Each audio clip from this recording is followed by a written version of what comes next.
بسم اللہ الرحمن الرحیم۔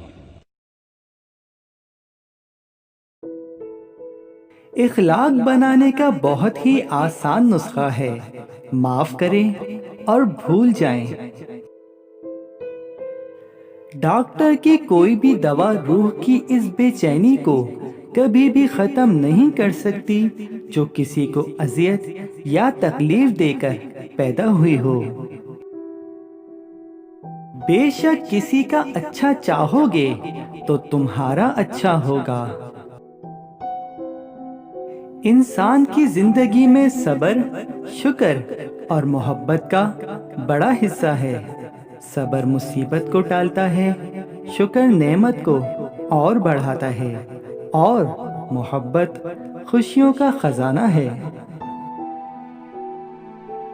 دوسروں کی تلخی کو نظر انداز کر دیجئے، کیونکہ تلخی پیدا کرنے والے حالات ہوتے ہیں۔ حالات کو معاشرہ جنم دیتا ہے اور معاشرے کی تشکیل ہم ہی تو کرتے ہیں۔ اگر غور کیا جائے تو معلوم ہوگا کہ خواہشات ہی اصل میں خوشیوں کی قاتل ہوتی ہیں۔ ضمیر سڑک پر لگے سائن بورڈ کی طرح ہوتا ہے جو صحیح راستے کی رہنمائی تو کرتا ہے مگر راستے پر چلنے کے لیے مجبور نہیں کرتا۔ صحیح اور غلط کا انتخاب انسان کی اپنی ذمہ داری ہے۔ دوستو، جانے سے پہلے اس ویڈیو کو لائک کرنا اور چینل کو سبسکرائب کرنا نہ بھولیے گا۔ شکریہ۔